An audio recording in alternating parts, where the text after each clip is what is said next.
Right now, it is time for sports here on the Breakfast Club on Robin Hood Radio. And we'll turn around and take a look and see what we've got here. Well, what we have here is the following. Sean Watson deserves a second chance, according to the Browns owner. That's after his suspension was raised. He's going to be missing 11 games. And I'm sorry. This is appropriate. He's not being kicked out of the league for his behavior. He is being fined, and he'll miss some games.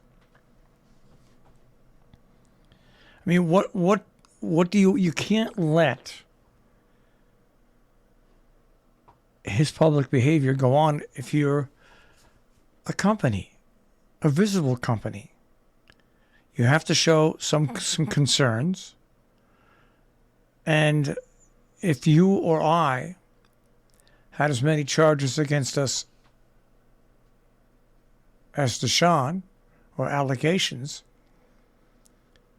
if we had bosses, they'd be concerned. They would want the public to see the fact that, yeah, you know what? They understand the severity of this, and until it's all cleared up, we have to show we care. Now, I'm not saying anybody's guilty of anything, but with this magnitude, and you're a business holder, and you depend on people buying tickets and coming to your games, you have to show that you're concerned, just as a decent human being.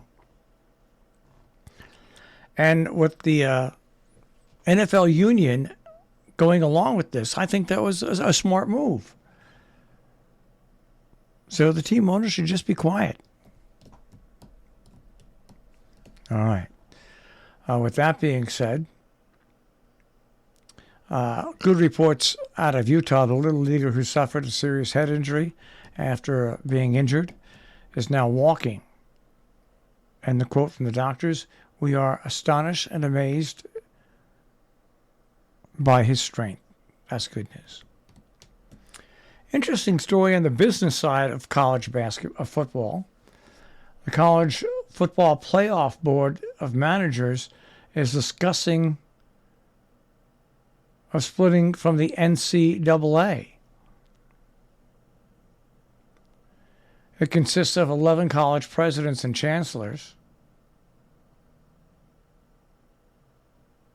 There's so many changes and conference realignments going on that they want to discuss a new way of doing business. The College Football Playoff Board of Managers met and discussed the possibility of college football operating outside the scope of the NCAA and moving to a format with the CFP as its head, according to the story by ESPN. Over the past several months, the idea of college football operating independently of the NCAA has been floated, especially the concept of super conferences now emerging. The meeting reportedly included a discussion about making changes to the current college football playoff format before the current contract is up after the 2025 season. In February, the proposal to expand the college football program to 12 teams was shut down after the board managers was unable to come to a unanimous decision on the 12-team proposal. By declining to expand to 12 teams, the 10-conference independent Notre Dame cost themselves around $450 million, according to a report by ESPN. So once again, doesn't matter whether it's college or pro, it does come down to the money. Everything comes down to the money. Doesn't matter. All right.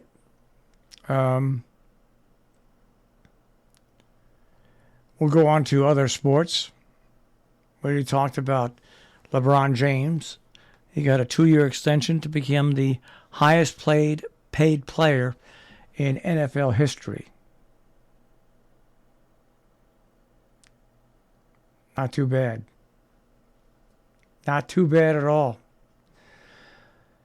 All right, in sports, you thought the Yankees would, after that big comeback win, the bottom of the ninth, grand slam home run, to come back from a 7-4 deficit to an 8-7 win. You'd think it would help turn their season around. And no, Toronto comes into Yankee Stadium and beats the bejesus out of them 9-2. Milwaukee over the Dodgers by a score of 5-2. In other scores in Major League Baseball,